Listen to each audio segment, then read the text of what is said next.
নমস্কার বন্ধুরা, কেমন আছেন সবাই? দেবনু লাইফস্টাইলে নতুন একটি ব্লগে আপনাদের স্বাগত জানাই। তো আজকে হলো শনিবার, আর এই দেখো আমরা এখন রেডি হয়ে চলে যাচ্ছি মন্দিরে পুজো দিতে। তো এই দেখো মেয়েকে রেডি করাচ্ছে মেয়ের বাবা, আর আমি আগে রেডি হয়েছিলাম। তো তারপর এখন আমরা মন্দিরের উদ্দেশ্যে বেরোবো। এই যে দেখতেই পাচ্ছ মন্দিরে তারপর চলেও এসেছি। তো আজকে হলো ঠান্ডা উপোস। তো এখানকার নিয়মে সবাই আজকের দিনে পান্তা ভাত খায়, তো কোনো রান্নাবান্না চলে না বাড়িতে। তো এই যে দেখতেই পাচ্ছ এখন মন্দিরে পুজো হবে, আর প্রচুর ভিড়, সবাই এসেছে মন্দিরে পুজো দেবে বলে। তো এখন রাত 9টাই বাজে, আমরা 8:30টার দিকে বাড়ি থেকে বেরিয়েছি। তো 9টাই বেজে গেছে, আর দেখতে পাচ্ছ 9টায় কত ভিড় এখনও। তো সারাদিন মানে সকাল থেকেই পুজো হচ্ছে এই মন্দিরে, আর দেখতেই পাচ্ছ কত ভিড়। তো আমিও এখন লাইনে দাঁড়াবো, আর এই দিকটায় প্রসাদ দেওয়া হচ্ছে। এই যে দেখতে পাচ্ছ ঢিল ছুঁড়ে ছুঁড়ে বাতাসা দিচ্ছে সবাইকে। তো তারপরে আমি এখন এই যে মন্দিরের সামনটায় চলে এসেছি। তো এখানে পুজোটা আগে দিয়ে দেবো। তো ওই দেখো মা, তো মাকে দর্শন করে নাও সবাই। সত্যি মায়ের মন্দিরে এসে মনটা শান্তি হলো। তো 2 বছর হলো আমরা হাওড়ায় আছি। তো এই জায়গাটাতে এই যে আজকের দিনে, তো আজকের দিনে না মানে পয়লা বৈশাখের আগেই এই পুজোটা হয় আর কি। তো আগের বছরও ছিল, তো আগের বছর আমরা পয়লা বৈশাখের দিন বাড়ি চলে গিয়েছি, সেই কারণে আগের বছর আর আসতে পারিনি।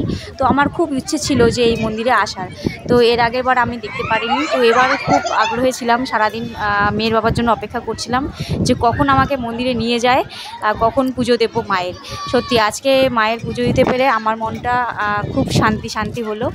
আর মেয়ের বাবাও বলছিল যে সত্যি মন্দিরে গিয়ে খুব ভালো লাগলো। তো পুজো দেওয়া হয়ে যাওয়ার পর এখন আমরা বাইরের দিকটায় চলে এসেছি। তো বাইরে এখানে আবার শিবের মন্দির আছে, তুলসীতলা আছে। এই দেখো এখানে আমি মোমবাতি ধূপকাঠি লাগিয়ে দেব। তারপর দেখো বাবা শিব ঠাকুরকে সবাই পুজো দিচ্ছে, ধূপকাঠি লাগিয়ে দিচ্ছে। আর ওদিকে বটগাছ আছে, সেখানেও লাগাচ্ছে সবাই। তো এখন এদিকটায় আগে লাগিয়ে দেব তুলসীতলায় আমি মোমবাতি ধূপকাঠি লাগিয়ে দিলাম।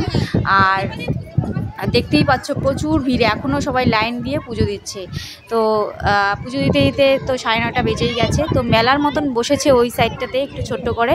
তো আজকে তেমন একটা দোকান বসেনি, তো কালকে নাকি প্রচুর ভিড় হবে, প্রচুর মেলা হবে। তো এই দেখো এখানে আমি ধূপকাঠি লাগাবো বলে এসেছি। তো এদের হয়ে গেলে আমি তারপর লাগাবো ধূপকাঠি মোমবাতি। তো এই যে এখন আমি দাঁড়িয়ে আছি। তারপর দেখো ওরা চলে যাওয়ার পর আমি এখন মোমবাতি ধূপকাঠি লাগিয়ে দিচ্ছি। এই যে দেখতেই পাচ্ছ এটা হলো বাবা শিব ঠাকুরের মন্দির। তো বন্ধুরা এই দেখো ধূপকাঠি মোমবাতি লাগিয়ে দিয়ে ঠাকুরকে প্রণাম করে এখন আমরা বাড়ি চলে যাব।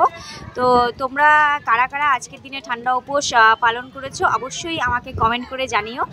আর আজকের মতন ভিডিওটা আমি এখানেই রাখবো। তো ভিডিওটা যদি ভালো লাগে অবশ্যই তোমরা লাইক কমেন্ট শেয়ার করে দিও। আর তোমরা যারা নতুন তারা অবশ্যই সাবস্ক্রাইবটা করে দিও। আর আজকের মতন ভিডিওটা এখানেই, আর দেখা হবে তোমাদের সাথে নেক্সট ভিডিওতে। সবাই ভালো থেকো, সুস্থ থেকো, সাবধানে থেকো, টাটা।